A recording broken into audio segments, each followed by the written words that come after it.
الشيطان الرجيم. بسم الله الرحمن الرحيم.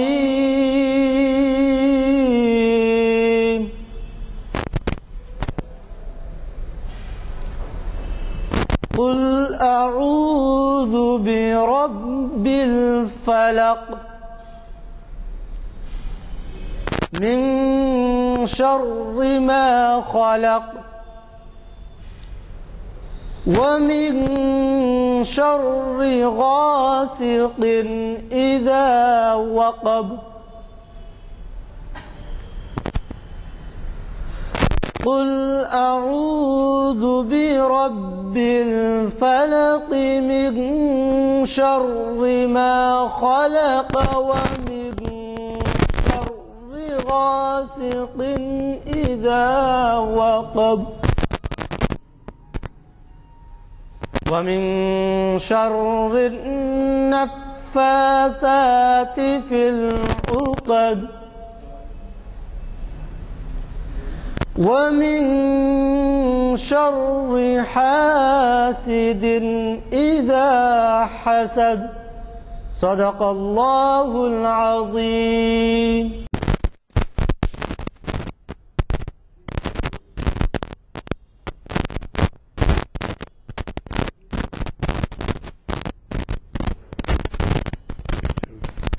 السلام علیکم حضرات، جیسے کہ آپ واقف ہیں، آج ہماری ہفتہ واری نشست تاریخ اسلام 624واں لیکچر ہونے جا رہا ہے، اور یہ محفل جامع مسجد عالیہ گن فاؤنڈری کے کانفرنس ہال میں منعقد ہو رہی ہے بعد نماز عصر، آج بتاریخ 21 دسمبر 2013 عیسوی مطابق 17 صفر 1435 ہجری. ہمیں ایک ملک کے مایہ ناز اسکالر اور سابق صدر اردو ڈپارٹمنٹ جامعہ عثمانیہ ڈاکٹر عقیل ہاشمی ہمیں مخاطب کر رہے ہیں. حضرات، جیسے کہ آپ واقف ہیں، ہم ہمیشہ عنوان مقرر صاحب پر ہی چھوڑ دیتے ہیں، اور انہوں نے آج ایک اہم عنوان دیا ہے، بنو امیہ کا خلیفہ ولید بن عبد الملک. یہ تو آپ سب اچھی طرح سے واقف ہیں کہ آج کل ہم اتنے عدیم الفرصت ہو گئے ہیں کہ تاریخ اسلام تو چھوڑیے، شاید کئی ایسے حضرات ہیں جو تلاوت قرآن سے بھی غفلت برتتے ہیں، جبکہ اس کے مفادات اور اس کے احکام سب پر واضح ہیں، لیکن ہم سے کوتاہیاں ہوتی ہیں. اور تاریخ اسلام کے اس نشست میں ہم ایسے بزرگوں کے بارے میں، ایسے پیغمبروں کے بارے میں، ایسے اسلامی غزوات کے بارے میں اور دیگر ایسے کئی عنوانات سے ہمیں مواقع فراہم ہوتے ہیں. اور یہ حضرات جو ہمیں مخاطب کرتے ہیں، آپ یقین مانیے ان کو جو ہے بیرون ملک سے ذریعہ ہوائی جہاز بلایا جاتا ہے، اور پھر ان کے ٹھہرنے رہنے کرنے کا خرچہ دیا جاتا ہے. اور ہم افسوس ہے کہ ایسے فاضل مقررین سے استفادہ کرنے میں غفلت برتتے ہیں. حضرات، اس سے بھی آپ واقف ہیں کہ ہماری عدیم الفرصتی ہمیں اس بات کی اجازت نہیں دیتی کہ ہم ایسے محافل میں شرکت کر کے اس سے استفادہ کریں. نہ صرف یہ کہ آپ اپنے سے استفادہ کریں، بلکہ میری خواہش تو یہ رہے گی کہ آپ ہمارے سفیر بن کر اپنے حلقوں میں اپنے ساتھیوں کو لیتے آئیں، اور خصوصاً نوجوانوں کو اس سے استفادے کا موقع دیں. آپ اندازہ لگائیے کہ ایک صاحب جو بہت ہی اس سے متاثر ہوئے، انہوں نے ہمیں کثیر خرچ سے ویب سائٹ فراہم کی ہے، اور اس ویب سائٹ کی وجہ سے آج ہمارے مقررین کو دنیا کے کونے کونے میں دیکھا جاتا ہے اور سنا جاتا ہے. تو میرے خیال میں اس بارے میں آپ کی توجہ کی ضرورت ہے. ضرور بضرور آپ اس کا خیال رکھیں کہ ان محافل کو، اب یہ بھی اندازہ لگائیے کہ یہ 624ویں نشست ہے اور ہر سال صرف 45 نشستیں ہوتی ہیں، کیونکہ رمضان میں نہیں ہوتی ہیں اور گاہے ماہے کبھی بارش ہوئی یا کبھی کرفیو ہو گیا یا کوئی اور عید برات آ گئی تو اس دن نہیں ہوتی. تو 45 نشستوں کے حساب سے 450 نشستوں پہ 10 سال ہو گئے اور یہ جو ہے 624ویں نشست ہے، یعنی 15 سال کے قریب کی بات. تو اس لحاظ سے ایسے نشستوں سے استفادہ بہت ہی ضروری ہے، خصوصاً جب کہ ہم ہماری ہی تاریخ سے واقف نہیں ہیں.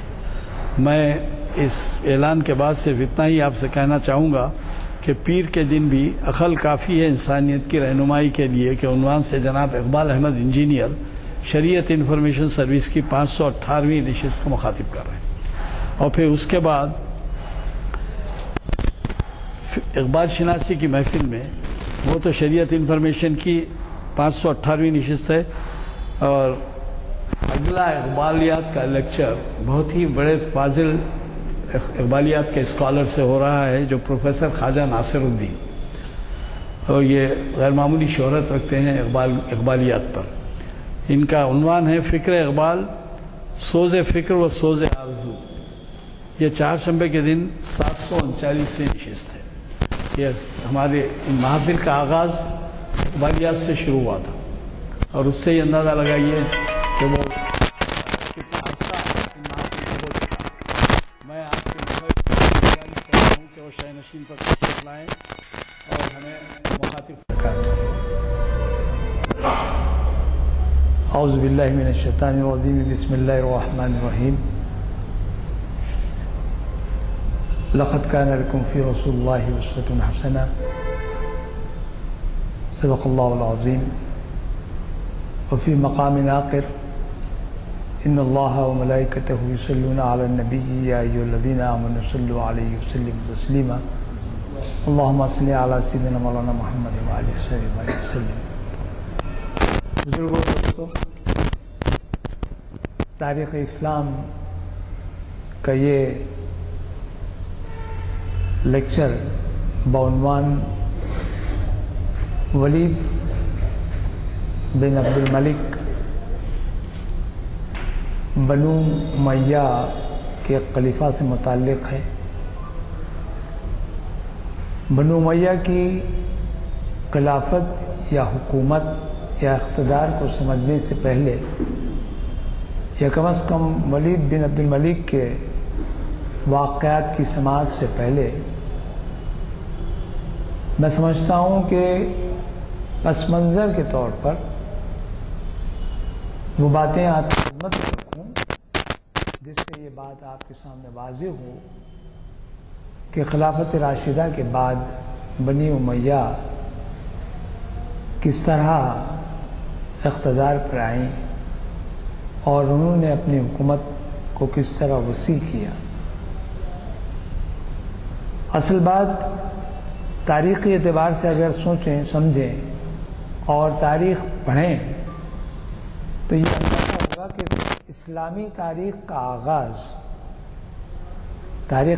تو بہت قدیم علم ہے، لیکن اسلامی تاریخ کا آغاز میں سمجھتا ہوں کہ رسول اکرم صلی اللہ علیہ وسلم کی حیات طیبہ سے شروع ہوتا ہے. اور رسالت مآب صلی اللہ علیہ وسلم کی حیات طیبہ کا کون سا گوشہ، وہ کون سا پہلو، وہ کون سا زاویہ ہوگا جو قرآن مبارک یا کلام مجید سے پوری طرح ہم آہنگ نہ ہو.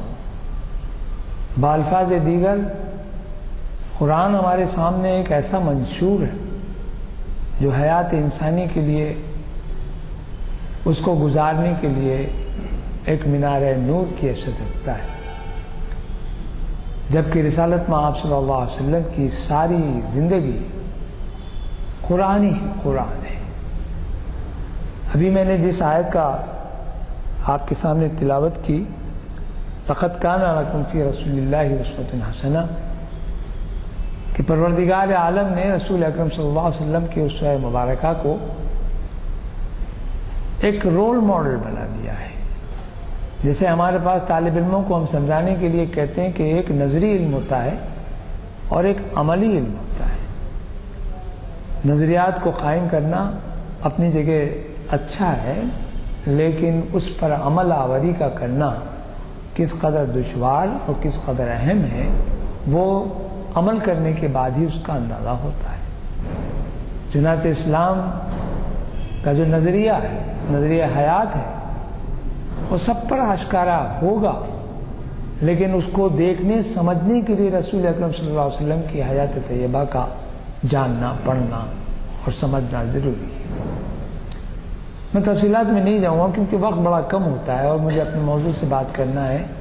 خصوصاً ولید بن عبد الملک کے بارے میں تاریخ یہ بتاتی ہے کہ وہ ایک اچھا دور، سنہری دور، زرین دور اور بہت ہی مضبوط عرصہ بتایا جاتا ہے. لیکن اس سے پہلے تو آپ دیکھیں گے کہ رسول اکرم صلی اللہ علیہ وسلم کی حیات طیبہ کے بعد یا آپ کی وصال مبارکہ کے بعد خلفائے راشدین، امیر المومنین کی حیثیت کے بعد دیگر حضرت ابوبکر صدیق، حضرت عمر بن خطاب، حضرت عثمان غنی اور پھر حضرت علی کرم اللہ وجہ خلیفہ کی حیثیت سے مسلمانوں کے اور اسلام کی ترقی کے لیے انہوں نے جو کارنامے انجام دیے وہ کسی سے پوشیدہ نہیں. اب یہاں ہمارے پاس خلفائے راشدین میں جیسا کہ کہا جاتا ہے تاریخی اعتبار سے دو بنی امیہ کے لوگ اور دو بنی ہاشم کے حضرات ہیں.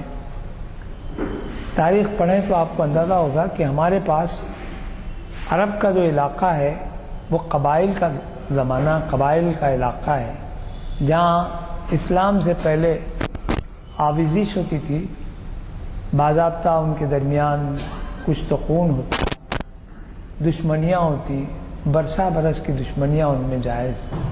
یہ تمام چیزیں وہ کام کرتی ہیں اپنی اپنی جگہ. خصوصاً جب حضرت علی خلافت کا دور آیا تو وہاں کچھ ایسے عوامل بھی سامنے آئے کہ جس کی وجہ سے حضرت علی کی خلافت پر حرف آنے لگا اور کسی نہ کسی عنوان سے آپ کے خلافت یا آپ کے انتظام پر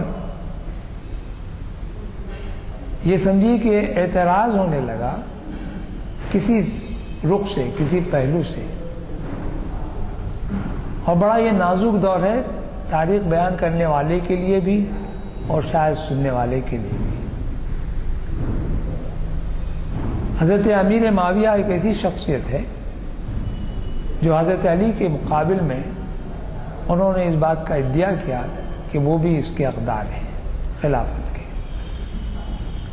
میں تفصیلات میں اس لیے نہیں جا رہا ہوں کہ یہ بڑا نازک مسئلہ ہے. اہل علم، اہل فکر اور تاریخ دانوں کے علاوہ علماء اور بڑے بڑے بزرگان ملت اس بات پر سکوت اختیار کیے ہوئے ہیں کہ کون حق پر اور کون ناحق، کون سچا اور کون کسی انداز سے اپنی حکومت یا اپنے اقتدار کو بڑھانا چاہتے تھے. میں اس میں تفصیلات اس لیے نہیں جا رہا ہوں، لیکن ایک بات ضرور ہے کہ حضرت امیر معاویہ اور حضرت علی کے درمیان کئی محاربات، کئی لڑائیاں ہوئی اور ان میں حضرت ام المومنین حضرت عائشہ صدیقہ رضی اللہ تعالی عنہا بھی شریک کار رہیں. لیکن وقت کے ساتھ وہ ایک الگ عنوان ہے کہ حضرت علی کی خلافت کے سلسلے میں، حضرت امیر معاویہ کی خلافت کے سلسلے میں جب حکم یعنی ایک فیصلہ کن کرنے والی ایک جماعت سامنے آئی، پھر انہوں نے کس انداز سے فیصلہ کیا، اس کی کیا مضمرات ہیں اور کیا تفصیلات ہیں، وہ ایک الگ سی بات ہے. لیکن یہ بات طے ہے کہ حضرت امیر معاویہ اور حضرت علی کے درمیان جو مصالحت کی بات آئی تو اس میں خلافت کے دو ٹکڑے ہو گئے. دمشق یا شام کا علاقہ جہاں حضرت امیر معاویہ تھے، اور مدینہ اور مکے کا علاقہ جہاں حضرت علی، پھر بعد میں تو حضرت علی کوفہ بھی چلے گئے تھے، نجف میں آپ کا قیام تھا۔ لیکن اسی دور میں، اس کے آخر زمانے میں حضرت علی کی شہادت جب ہوئی تو حضرت علی کے صاحبزادے حضرت امام حسن آپ کے بعد خلیفہ ہوئے، لیکن آپ کے خلافت کا زمانہ بہت قلیل، چند مہینے، 5 مہینے بتایا جاتا ہے، کچھ لوگ 4 مہینے بتاتے ہیں، کچھ دن بتاتے ہیں۔ اور اسی وقت حضرت امیر معاویہ کے حق میں حضرت امام حسن نے دستبرداری کر دی اور خلافت کا بار آپ نے سنبھال لیا، آپ نے چھوڑ دیا اور امیر معاویہ نے اس کو حاصل کر دیا۔ اس میں ایک بات اور بھی ہے کہ حضور اکرم صلی اللہ علیہ وسلم کی ایک حدیث مبارکہ میں یہ بات بھی آئی کہ خلفائے راشدین یا خود خیر القرون قرنی کے جو الفاظ آئے ہیں، اس میں کہا کہ میرا زمانہ سب سے بہتر زمانہ ہے۔ اس زمانے میں خلفائے راشدین کے زمانے کو بھی شامل کر لیا گیا ہے، اور بالخصوص یہ کہا گیا کہ امام حسن کے ذریعے سے امت میں کچھ تو خون کا جو مرحلہ آنے والا ہے وہ ٹل جائے گا، اور ایک 2 بڑی جماعتوں کے درمیان امام حسن کے ذریعے سے مصالحت ہوگی۔ یہ وہی موقع ہے اور یہی حضور اکرم صلی اللہ علیہ وسلم کی پیش گوئی تھی جو سچ ثابت ہوئی۔ اس کے بعد غور کریں تو معلوم ہوگا کہ مختلف علاقوں میں جو حاکم ہوتے تھے، گورنر ہوتے تھے، وہ اقتدار کے ساتھ ساتھ انتظام کے بھی ذمہ دار ہوتے تھے۔ انہی میں مروان بن حکم بھی ہے، اور پھر مروان کا بیٹا یا ان کے بیٹے عبد الملک بن مروان، انہوں نے بھی اپنی جگہ جہاں حاکم تھے انہوں نے بھی اپنی مضبوطی سے اپنے کارنامے کچھ انجام دیے۔ لیکن اسی زمانے میں حضرت امیر معاویہ نے یزید کی ولی عہدی کا نہ صرف ارادہ کیا بلکہ اس کو عملی جامہ بھی پہنایا، اور کئی علاقوں سے یزید کی بیعت بھی لے لی۔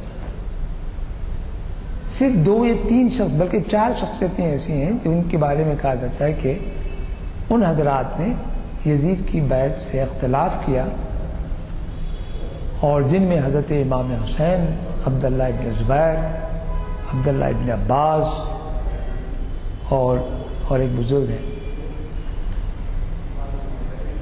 ان لوگوں نے یزید کے ہاتھ پہ بیعت نہیں کی۔ اس کے کردار کے بارے میں، اس کے اعمال کے بارے میں شک و شبے کی جو گنجائش تھی وہ اپنی جگہ، اور یہ بھی کہا گیا کہ حضرت امیر معاویہ کا جو طرز عمل ہے، اپنے بیٹے کو خلافت کا حقدار بنانا، ولی عہد پر متمکن کرنا، یہ خود ایک عمل اچھا نہیں۔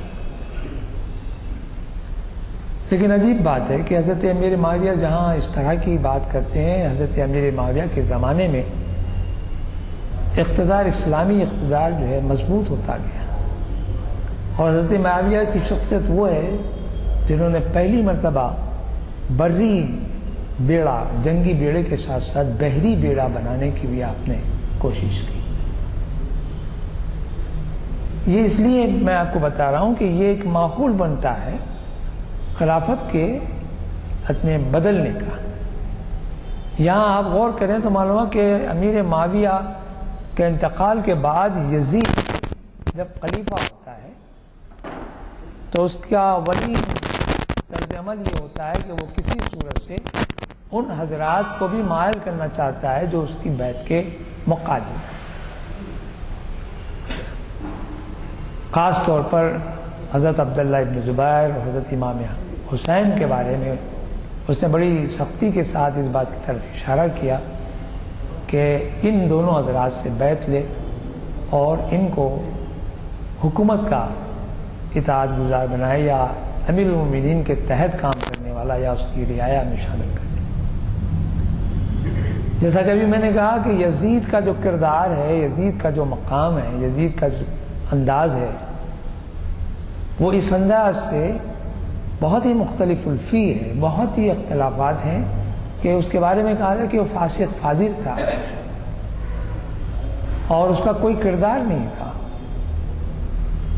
کہ اس کے ہاتھ پر حضرت امام حسین نواسہ رسول ہیں، وہ بیعت کرے، دشوار ہو۔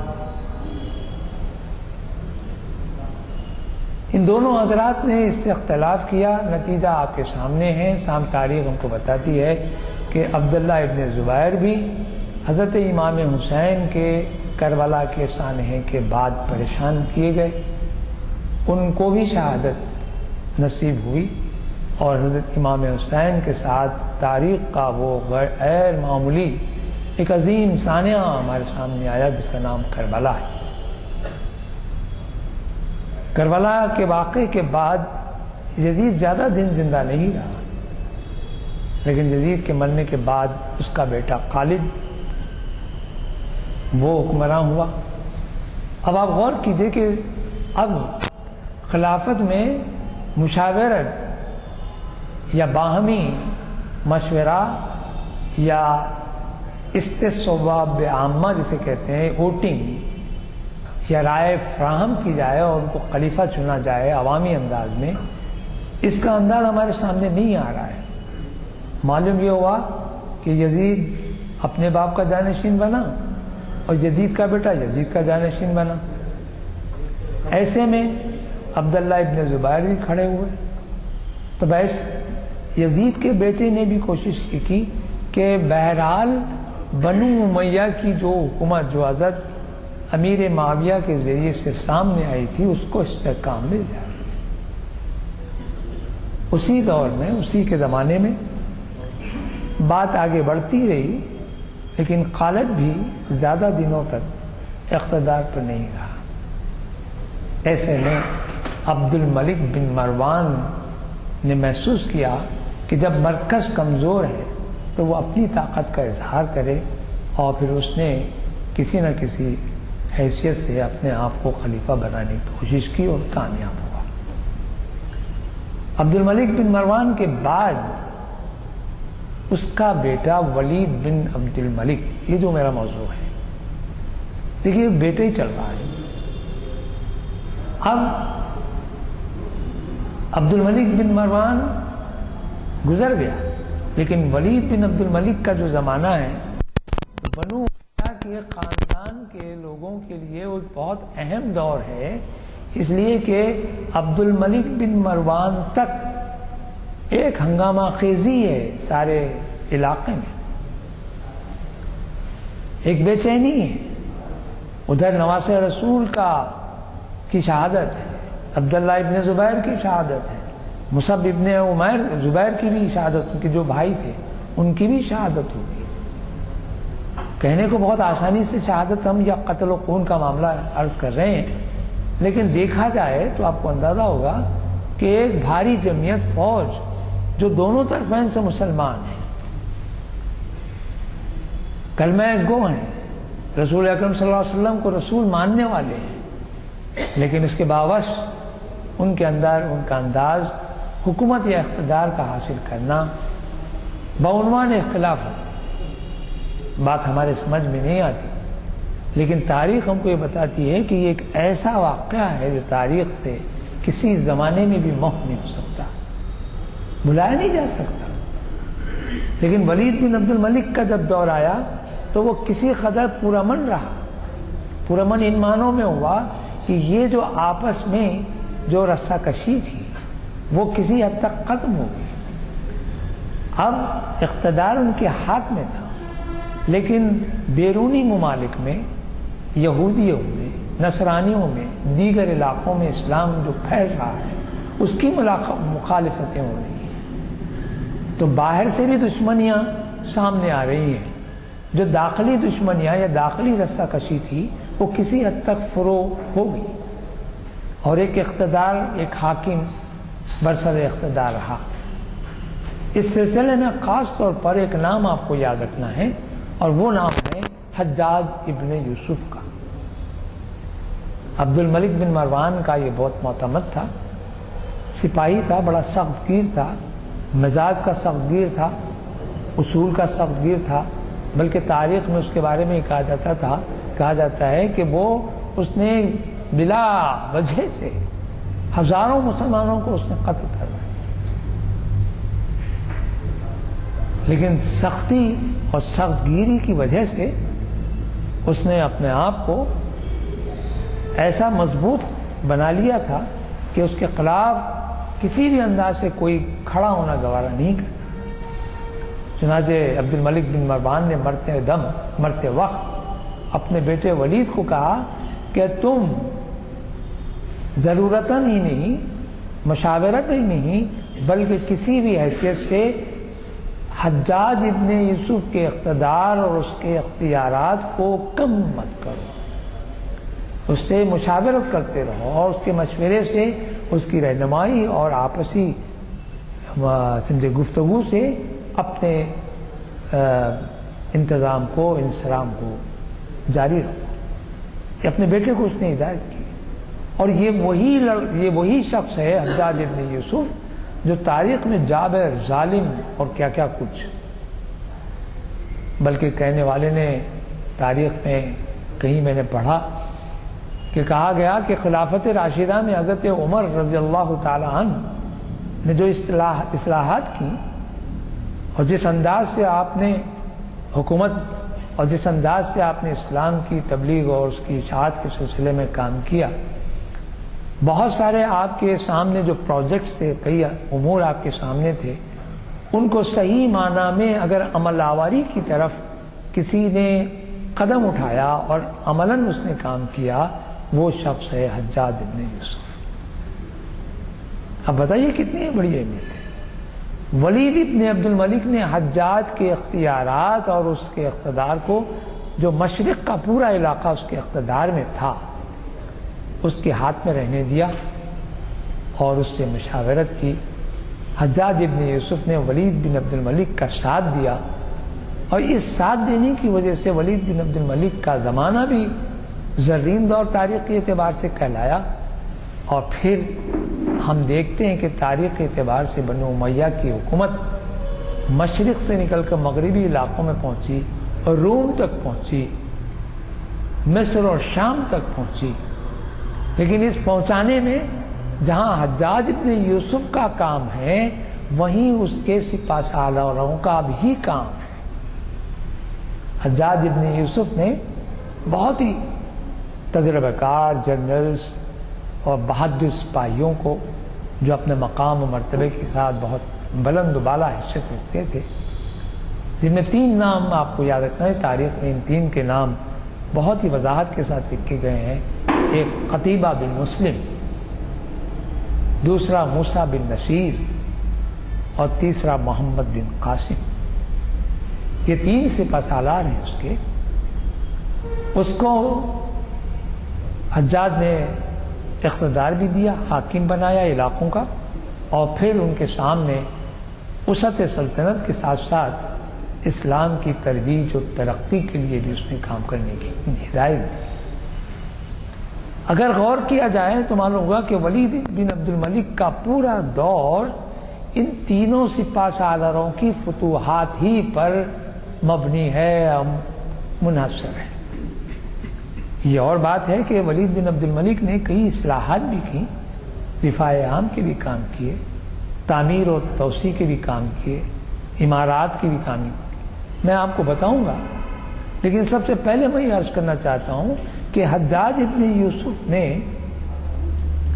جب اقتدار کو اپنے ہاتھ میں لے کر ان 3 سپہ سالاروں کو مختلف علاقوں میں بھیجا، وہیں اس نے اس بات کی بھی کوشش کی کہ جو باغی لوگ ہیں یا جو مخالف حکومت ہیں، ان کا بھی قلع خما یا ان کا بھی فروغ کیا جائے، ان کو بھی دبا دیا جائے۔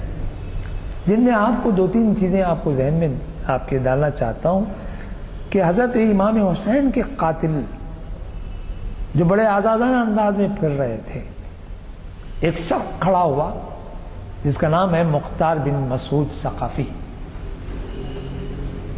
مختار ثقفی کے نام سے بھی مشہور ہے۔ اس نے یہ اعلان کیا کہ اب میں امام حسین کے قاتلین کا بدلہ لینا چاہتا ہوں۔ نواسۂ رسول کے قتل یا شہادت سے لوگ بڑے عابدیدہ بہت ہی گریہ ازاری کرتے، روتے تھے، آپ کے المناک رحلت پر افسوس کرتے، شہادت کے واقعے کو یاد کرتے تو ان پر گریہ طاری ہو جاتا تھا۔ ایسے تمام لوگوں نے مختار کا ساتھ دیا، اور مختار نے دیکھتے ہی دیکھتے ہزاروں کی جمعیت جمع کر لی، اور بڑی قوت کے ساتھ اس نے چن چن کر امام حسین کے جو قاتل تھے ان سے بدلہ لیا، نام نام سے انہیں اس نے تلاش کیا، جس میں عبید اللہ ابن زیاد بھی ہے۔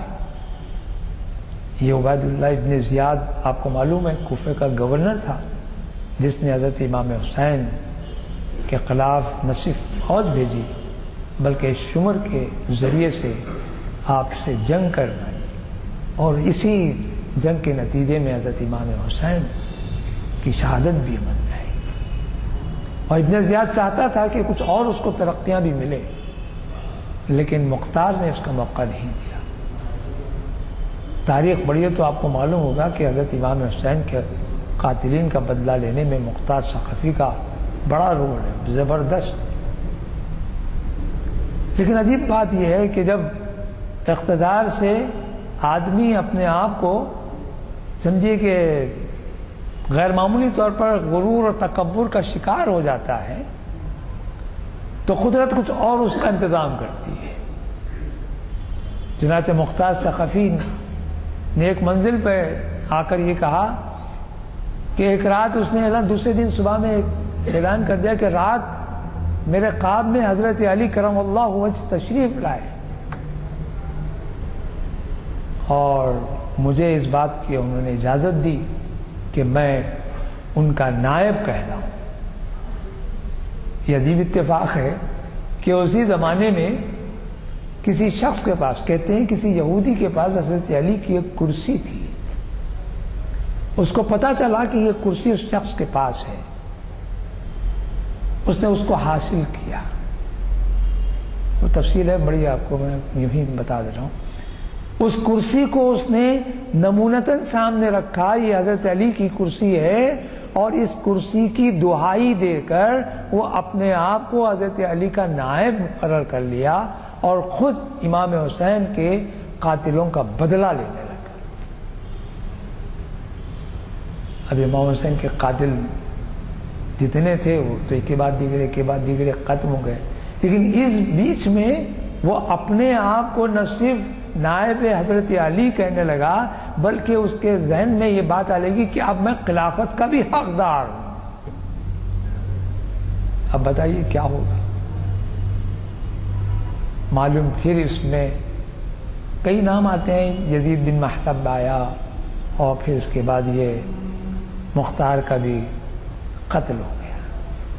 پھر ایک اور شخص کھڑا ہوا، عمر بن سعید، وہ بھی مارا گیا۔ یہ واقعات حجاج ابن یوسف کے دور ہی میں ہو رہے ہیں۔ عبد الملک بن مروان کے زمانے میں کچھ ہوئے، اب ولید جب آیا تو یہ تمام چیزیں ختم ہو گئیں، اب وہ کیفیتیں باقی نہیں رہی تھی۔ مصعب ابن زبیر کے قتل کے لیے حجاج نے کعبۃ اللہ کے پر حملہ کیا، کعبۃ اللہ کے پردے جلا دیے، پتھروں کی اتنی بارش کی کہ مطاف جہاں طواف کیا جاتا ہے کہ لوگوں کو طواف کرنے کی گنجائش نہیں تھی۔ حضرت مصعب ابن عمیر، پہلے عبداللہ ابن زبیر، پھر بعد میں مصعب ابن زبیر کو قتل کر دیا گیا۔ عبداللہ ابن زبیر حضرت بی بی اسما کے صاحبزادے ہیں۔ زبیر 3 دن تک آپ کی لاش سر بازار لٹکتی رہی۔ بی بی اسما کافی ضعیف العمر ہیں، 3 دن کے بعد جب وہ پہنچتے ہیں تو بڑی بہادری کے ساتھ، بہت ہی جلالت کے ساتھ آپ نے فرمایا کیا سوار ابھی سواری سے اترا نہیں ہے؟ جب یہ اطلاع اس کو ملی حجاج کو تو اس نے کہا کہ اب ناش کو اتار کے بی بی اسما کے حوالے کر دیا جائے۔ غور کیجیے کہ کیا ستم ہے، یہ تاریخ ہے، اس تاریخ سے ہم انکار نہیں کر سکتے۔ لیکن جیسے جیسے زمانہ گزر رہا ہے ہم غور کرتے آئے تو معلوم ہوا کہ یہ تمام جو اندرونی کشاکش تھی، یہ اندرونی جو ایک خلفشار تھا، یہ کم ہو رہا ہے، طاقت سے، جبروت سے، قتل و خون سے، حکومت کے زور سے، یا کچھ بھی کہیے، لیکن ہو رہا ہے۔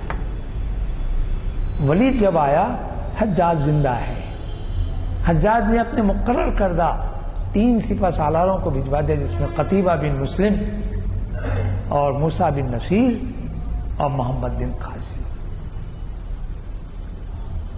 قتیبہ بن مسلم بڑا جنرل، بہت بہادر، اس نے ابتداً قریب کے جتنے باغی سردار جو اٹھ کھڑے تھے قبائل کے، ان کی سرکوبی کی، ان کو دبا دیا، اور پھر اس نے خلیفہ کی اجازت سے ترکستان کا ارادہ کیا۔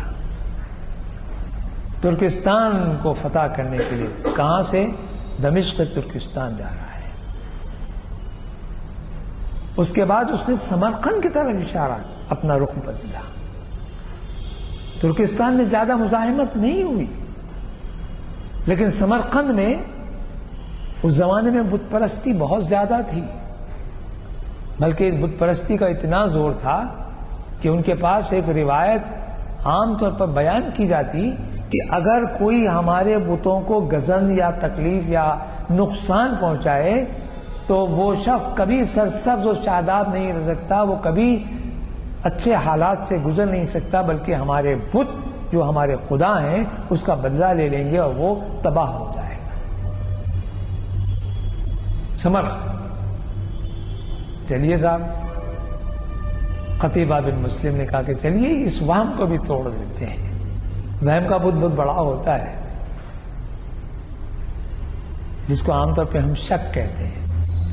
شک کی بیماری کسی کو ہو جائے تو اس کا علاج تو میں سنتا ہوں کبھی میرے بزرگوں سے کہ حکیم لقمان کے ہاں بھی شک کا کوئی علاج نہیں تھا۔ تو قتیبہ بن مسلم ایک ایسا غیر معمولی بہادر جنرل ہے، اس نے پہلے ترکستان فتح کیا، پھر سمرقند نہ صرف فتح کیا بلکہ بتوں کو اس قدر اس قدر برباد کر دیا کہ اب وہ جو روایت جو کہی جاتی تھی کہ بتوں کو گزن پہنچانے والا شخص تباہ ہو جائے گا، اس کے برعکس لوگوں نے کہا کہ جو بت ہیں وہ بھی توڑ دیے جائیں۔ یہ دور ہے ولید بن عبد الملک کا۔ اب اس کے بعد قتیبہ بن مسلم نے دیکھا پلٹو اب اور آگے سمرقند کی طرف، پھر اس نے چین کی طرف اشارہ کیا۔ چین میں خاقان چین غیر معمولی بہادر، بہت بڑی فوج، لیکن فطرتاً وہ نرم مزاج کا تھا۔ جب اس کو پتہ لگا کہ مسلمان خصوصاً قتیبہ بن مسلم اپنا لشکر لیے چین کی طرف آ رہا ہے، تو اس نے فوری تحفے تحائف دے کر اپنے فوج کے سفیروں کو بھجوایا کہ صاحب کچھ تو خون نہ کیجیے، جو علاقہ آپ چاہتے ہیں وہ علاقہ لے لیں، ہم باج یعنی ٹیکس خراج دینے کے لیے ہم آمادہ ہیں، آپ ہم سے خراج لے لیجئے، ہم آپ کے مطیع و فرمانبردار بازگزار ہو جائیں گے۔ لیکن ادھر قتیبہ نے قسم کھا لی تھی کہ یا تو میں چین کی سرزمین کو فتح کر کے رہوں گا، تباہ و تاحرات کر کے رہوں گا، یا پھر کسی نہ کسی انداز سے وہاں سے بہادر یعنی شکست کھائے بغیر واپس نہ لوٹوں گا، بہرحال مجھے وہ علاقہ فتح کرنا ہے۔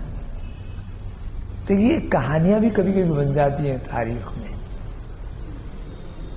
قسم کھا لی قتیبہ نے کہ چین کو فتح کر کے رہوں گا، تحفے پہنچ گئے اور کہا کہ بھئی ہم بازگزار ہیں، ہم ٹیکس دینے تیار ہیں، ہم سے جزیہ لے لیجئے اور ہم آپ کے اطاعت گزار ہو جائیں گے۔ تو وہ قسم پوری کیسے ہوگی؟ نہیں ہوگی۔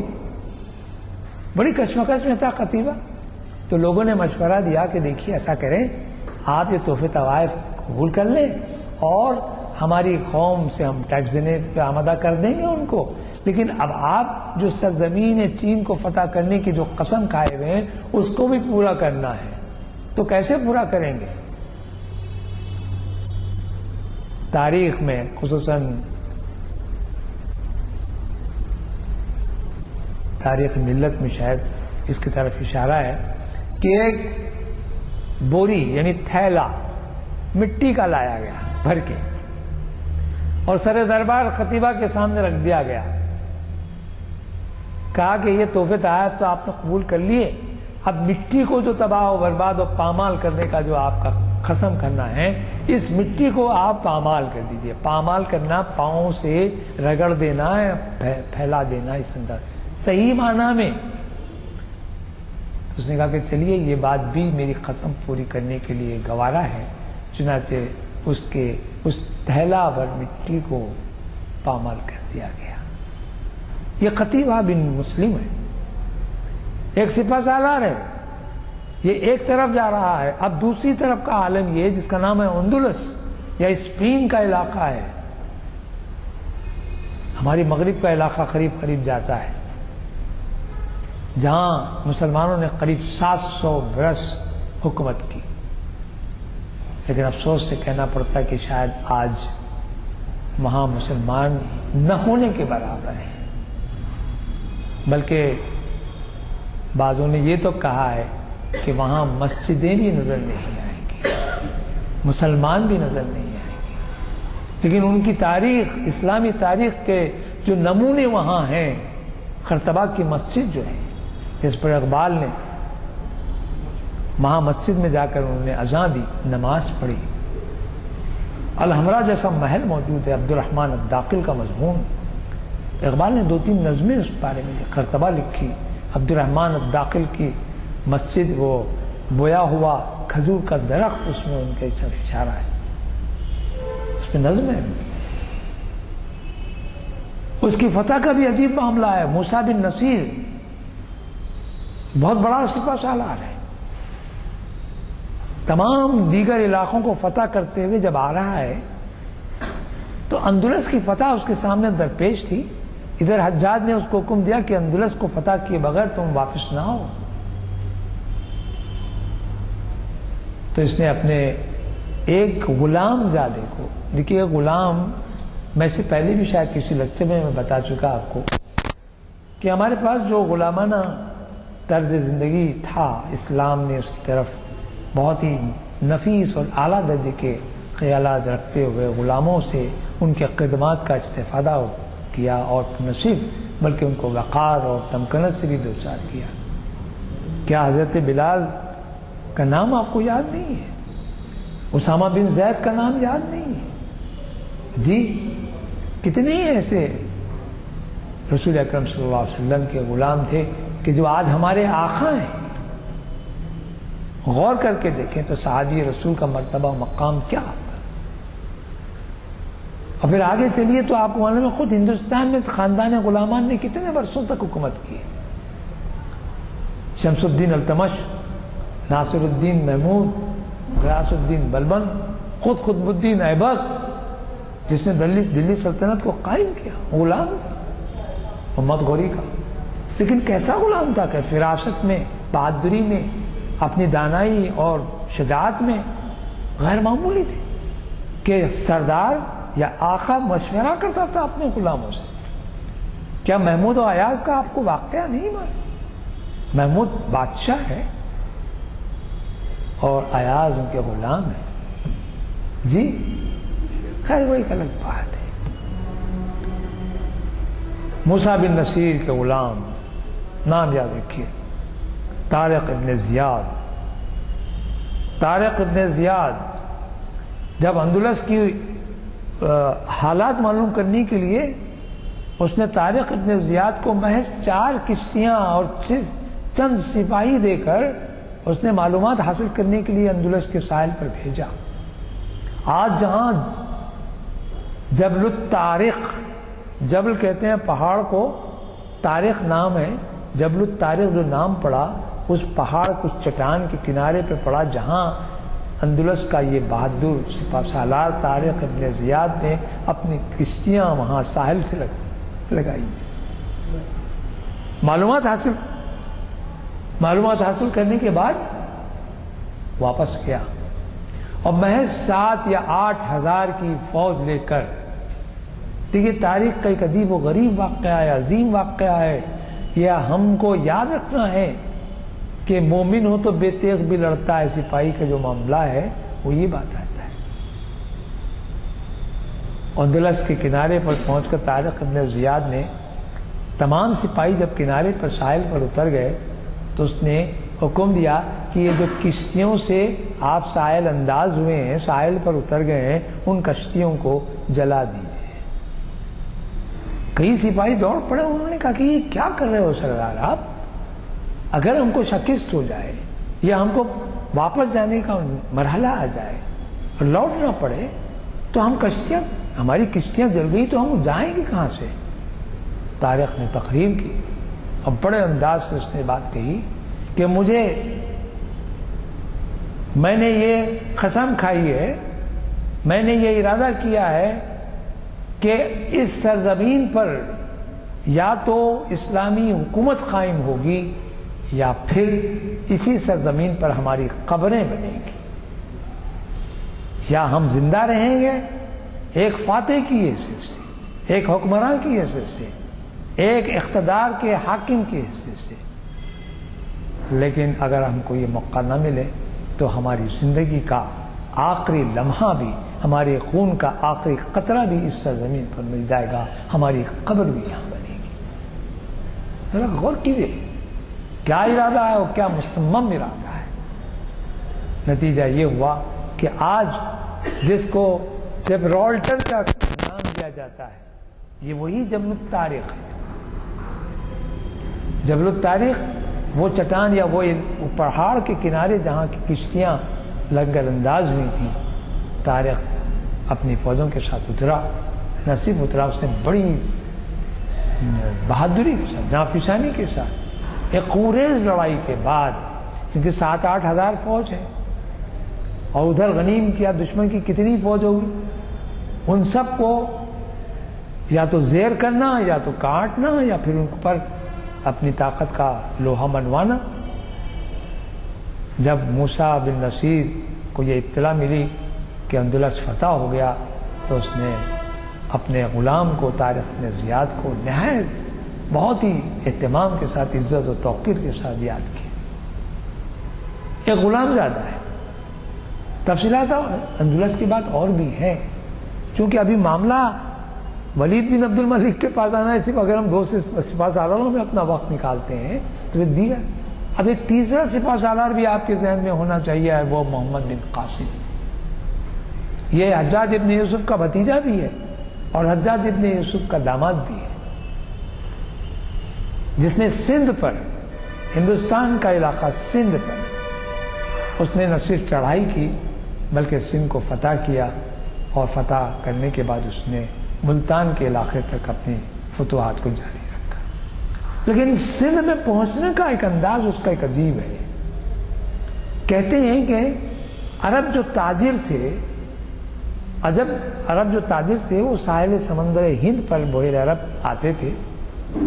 کراچی جو آج ہمارے پاس ہے، سندھ کا جو علاقہ ہے، وہاں جو بندرگاہ ہے، آج بھی کراچی بندرگاہ ہے، وہاں اس علاقے پر اپنے ساز و سامان اتارتے، تجارت کرتے، پھر ہندوستان سے کچھ ساز و سامان لیتے اور پھر اپنے علاقوں میں اس کی تجارت کرتے۔ ایک موقع پر ایسا ہوا کہ جب یہ عرب تاجر واپس جا رہے تھے تو بحری قزاق جو لوٹتے تھے جہازوں کو، انہوں نے عرب جہازوں کو لوٹ لیا اور ان کے عورتیں اور بچوں کو انہوں نے مارا، بعض ان میں سے ہلاک بھی ہوئے۔ ایسے میں ان لوگوں نے جو جہاز میں جا رہے تھے، عورتیں تھیں، چیخ چیخ کر انہوں نے پکار کر کہا الغیاث الغیاث یا حجاج الغیاث، اس لیے کہ وہاں مرکز میں حجاج ابن یوسف ہے، ولید بن عبد الملک ہے، تو اپنے خلیفہ کو انہوں نے یاد کیا کہ مدد فرمائیے حجاج ہماری، ہم لوگ پریشان حال ہیں۔ نتیجہ یہ ہوا کہ حجاج ابن یوسف نے ایک سپہ سالار کو بھیجا، لیکن یہاں کی جو فوج تھی، اس زمانے میں راجہ داہر تھا سندھ کا بادشاہ یا راجہ، جو بدھ مذہب کا پابند تھا، بدھسٹ، اور اس کے ساتھ بڑی فوج تھی. اس نے مسلمانوں کو شکست دیا، ان کو بھگا دیا. تو دوسری مرتبہ محمد بن قاسم کو سپہ سالار بنا کر حجاج ابن یوسف نے دکن کو سندھ کی طرف روانہ کیا. دیکھیے حکمت عملی ہوتی ہے، ہمارے پاس حکمت کا بڑا معاملہ ہے. رسول اکرم صلی اللہ علیہ وسلم کے فرائض میں بتایا گیا کہ نبوت کے فرائض میں یزکیہم ویعلمہم الکتاب والحکمہ، کہ آپ نفوس کا تزکیہ کرتے ہیں، صاف ستھرا کرتے ہیں، اور کتاب قرآن کی یعلمہم الکتاب، کتاب کا آپ پڑھاتے ہیں، سمجھاتے ہیں، بتاتے ہیں، والحکمہ، اور حکمت بھی بتاتے ہیں. جب کتاب پڑھا دی گئی تو کیا کتاب میں حکمت نہیں ہے؟ لیکن حکمت ایک اور چیز ہوتی ہے یقیناً. اس لیے ہمارے پاس جو اکثر لوگ ہوتے ہیں، طبیب بولے تو آج کل خفا ہو رہے ہیں لوگ، حکیم بھی بولے تو بہت غصہ آ جا رہا ہے، ڈاکٹر بول رہے ہیں، حالانکہ وہ ڈاکٹری ایک الگ چیز ہے. حکمت ایک عجیب چیز ہوتی ہے جو کسی دوا اور دارو سے کہیں زیادہ عمل کے ذریعے سے اس میں جلا پیدا ہوتی ہے، ایک نور پیدا ہوتا ہے، ایک حکمت کا ایک عجیب انداز سامنے آتا ہے. اسی کے نتیجے میں حکمت عملی کہا جاتا ہے، عمل کے ساتھ حکمت کی جائے. محمد بن قاسم نے ایک حکمت عملی سے کام لیا. اس نے دیکھا کہ پہلا سپہ سالار وہ شکست کھا کر واپس آ گیا. اس نے کیا کیا؟ فوج کے 2 حصے کر دیے، بری فوج اور بحری فوج. میں بتا چکا ہوں آپ کو کہ بنی امیہ کے ابتدائی زمانے میں حضرت امیر معاویہ بھی بحری بیڑا بنا کر اپنے بری کے ساتھ ساتھ بحری کمک کو بھی آگے بڑھایا، فوج کو بڑھایا تھا. یہ تو بات کے لوگ ہیں. جدید اس کے بعد مروان کے بعد ولید بن عبد الملک.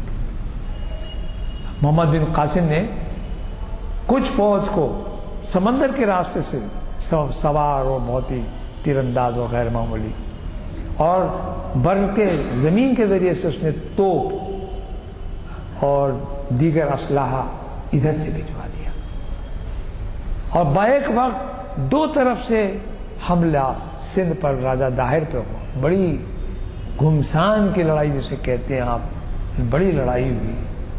راجہ داہر بھی بہت بہادر اور بہت ہی جیوٹ اور مقابلے کے لیے تیار. اس نے بات کیا تھی؟ اس نے خلیفہ کی طرف سے یہ اشارہ ملا کہ وہ جو قزاق ڈاکو ہیں ان کو اسلام کے حدود میں آپ ان کو گرفتار کر کے ہمارے حوالے کر دو.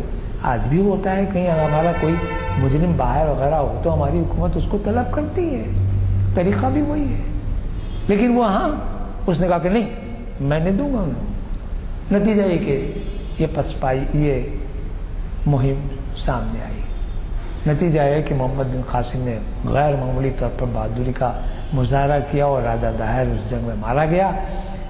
محمد بن قاسم چاہتا تو حکمران کی حیثیت سے، حاکم کی حیثیت سے سندھ پر اپنا قبضہ جمائے رکھتا، لیکن اس نے اس راجہ داہر کے بیٹے کو بلایا اور اس کو حکومت دے دی اور کہا کہ تمہاری حکومت ہے، تم کرتے رہو، لیکن ہم یہاں انتظام کو، تمہارے انتظام کو نگرانی کریں گے، دیکھیں گے کہ کیا ہو رہا ہے.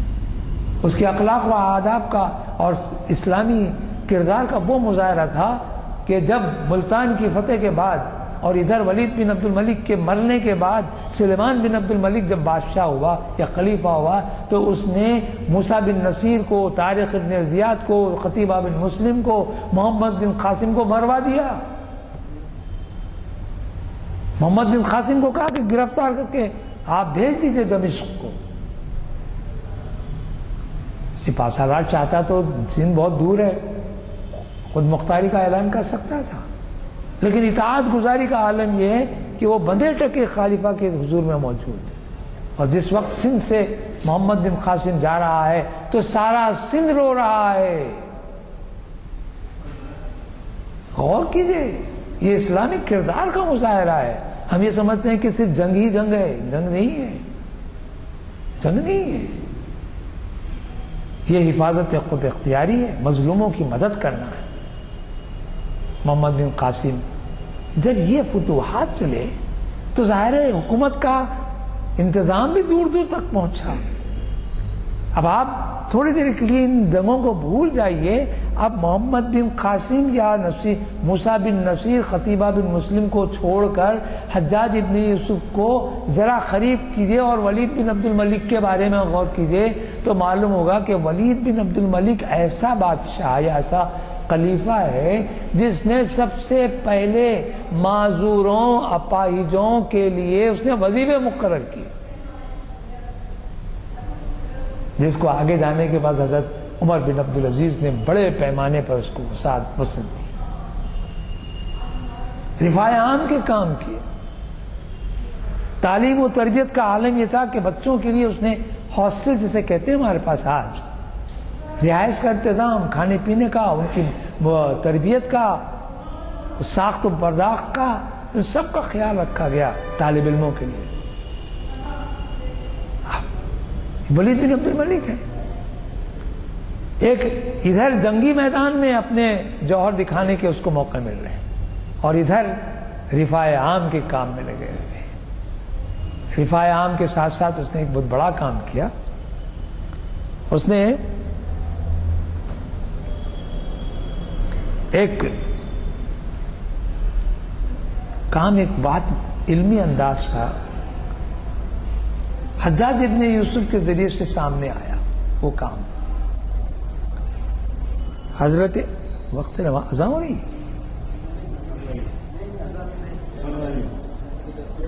10 5 منٹ میں ختم کر دوں گا، میں مختصراً کہہ رہا ہوں۔ حجاج ابن یوسف نے کے زمانے میں حضرت علی کرم اللہ وجہ کے شاگرد اسود بن وائل بازار سے گزر رہے تھے کہ ایک شخص قرآن پڑھتا، ان کو آواز، ان کی کانوں میں قرآن کی آواز آئی تو الفاظ وہ غلط ادا کر رہا تھا، ادائیگی میں غلطی کر رہا تھا، جس کے معنی کفر تک پہنچ گئے تھے، کیونکہ اس پر اعراب نہیں تھے، زبر زیر پیش تنوین وغیرہ نہیں تھی۔ یہ ہمارے پاس حجاج کے وجہ سے ہمارے سامنے آئی بات، تو وہ سیدھا حجاج کے پاس پہنچ گئے، انہوں نے کہا کہ حجاج مجھے کوئی ایسا شخص فراہم کرو جو میری آواز پر کچھ علامتیں، کچھ نشان لگائے تاکہ لوگوں کو قرآن صحیح پڑھنے کا موقع مل جائے۔ تو اس نے کہا کہ وہ کیسے؟ تو میں جو پڑھ رہا ہوں، جو قریشی لہجے میں میں پڑھ رہا ہوں، اس قریشی لہجے کو آواز کی بنیادوں پر علامتیں لگائی جائیں، جس کو اعراب کہا گیا۔ لوگ فراہم کیے گئے، حضرت اسود بن وائل پڑھتے گئے۔ اب انہوں نے کہا کہ جب میں آ کہوں گا تو اس پر ایک نشان لگانا اور رنگ دے دینا لال، دائرہ چھوٹا ٹپ کا ایک لال، اور جب میں باریک آواز نکالوں تو وہ زیر کی آواز ہوگی نیچے کی، تو وہاں ایک دوسرا نقطہ دوسرے رنگ کا لگا دیں، اور جب میں پیش کہوں تو پیش کو اوپر کریں تو اس کا بھی نشان لگا دیں، زبر زیر پیش۔ اب ہمارے پاس آ، او، ای کی علامتیں مقرر ہوگی۔ قرآن پڑھیے تجوید سے تو پتہ لگ جائے گا آپ کو۔ پھر اس کے بعد زبر زیر، ساری کیفیتیں حجاج نے اپنی نگرانی میں یہ کام کروایا۔ دیکھیے ایک ظالم جابر قاتل، پروردگار نے ایک ایسا کام لے لیا۔ کسی بزرگ سے پوچھا گیا کہ حجاج کی بخشش ہوگی، تو انہوں نے کہا شاید قرآن کی خدمت میں شاید پروردگار اس کو بخش دے۔ غور کیجیے، آج حجاج ابن یوسف نے یہی کام کیا۔ ولید ہی کا زمانہ ہے، اب ولید نے ایک کام اور ہی کیا، تعمیر ہو گئی۔ اس سے پہلے جو جنگیں ہوئی تھی، مصر میں ہنگامہ ہے، شام میں ہنگامہ ہے، بیت المقدس میں ہنگامہ ہے، مسجدیں برباد ہو گئیں، توڑ دی گئیں، بوسیدہ ہو گئیں، جو اس نے حکم دیا جتنی بیت المقدس کی قدیم مسجدیں ان کو تعمیر کیا جائے، شام میں جو مسجدیں ہیں ان کی تعمیر کیا جائے، اور تو اور دمشق میں اس نے ایک اعلیٰ درجے کی مسجد بنائی، اتنی اعلیٰ درجے کی، اتنی اعلیٰ درجے کی کہ اس میں جو بیل بوٹے تھے، اس بیل بوٹوں میں اس نے ہیرے جواہرات جڑوا دیے۔ اب یہ زمانہ ولید کا گزر گیا۔ جب حضرت عمر بن سلیمان کے بعد حضرت عمر بن عبدالعزیز آئے، خلیفہ بنے، تو ان کو پتہ لگا کہ دمشق میں ایک اعلیٰ درجے کی مسجد بنی ہے جس میں ہیرے جواہرات جڑ دیے گئے ہیں۔ تو آپ نے کہا کہ یہ کیا بات ہے، اسلام اسراف کو نہیں پسند کرتا. آپ نے کہا کہ وہ تمام ہیرے جواہرات جو اکھیڑ کر بیت المال میں داخل کر دیے جائیں. بات طے، لوگ پہنچ بھی گئے. ایسے میں معلوم ہوا کہ خیصر روم کا ایک سفیر آیا ہوا ہے. اس نے کہا کہ دمشق میں سنا کہ ایک بہت اعلیٰ درجے کی مسجد بنی ہے، میں اسے دیکھنا چاہتا ہوں. وہ پہنچا، دیکھ کے حیران ہو گیا، شزدر ہو گیا، دنگ ہو گیا. انہوں نے بولا کیا شاندار مسجد ہے دمشق میں. لوگوں نے کہا کہ آپ کے تاثرات کیا ہیں؟ تو اس نے کہا ہم سمجھتے تھے کہ مسلمانوں کا عہد یا مسلمانوں کی سلطنت یا مسلمانوں کی طاقت چند روزہ ہے، چند دنوں کے بعد یہ لوگ چلے جائیں گے، ان کی حکومت زوال پذیر ہو جائے گی، یہ لوگ بھاگ جائیں گے. قبیلے، لوگ، عرب کے قبائل ہیں یہ، ان کو معاملہ. لیکن اب یہ لگتا ہے کہ یہ قوم زندہ و پائندہ قوم ہے. یہ اسٹیٹمنٹ، یہ بیان جب حضرت عمر بن عبدالعزیز کو معلوم ہوا تو آپ نے اپنا ارادہ بدل دیا. کہا کہ اسلام کا دبدبہ بھی اس مسجد سے ظاہر ہو رہا ہے، لہذا ہیرے جواہرات کو اکھاڑنے کی ضرورت نہیں ہے. ولید بن عبد الملک کا ایک کارنامہ آپ کو بھی اور بھی بتا دوں کہ اس نے مسجد نبوی صلی اللہ علیہ وسلم کی توسیع، تعمیر اور نئے سرے سے بنانا شروع کیا. کیونکہ اس سے پہلے حجاج اور یزید کے زمانے میں مسجد نبوی کی بے حرمی ہوئی تھی، کعبۃ اللہ کی بے حرمتی ہوئی تھی. مسجد نبوی میں 3 دن تک تو گھوڑے باندھے گئے تھے، اذان ہی ہوتی تھی. اس تباہی کو سامنے رکھ کر ولید نے کہا کہ نہیں، اب اس کا ازالہ ہونا ہی ہے. اس نے اثر نو حضرت عمر بن عبدالعزیز کو مدینے کا حاکم بنایا اور یہ حکم دیا کہ جاؤ اور مسجد نبوی کو پوری تعمیر اثر نو کرو.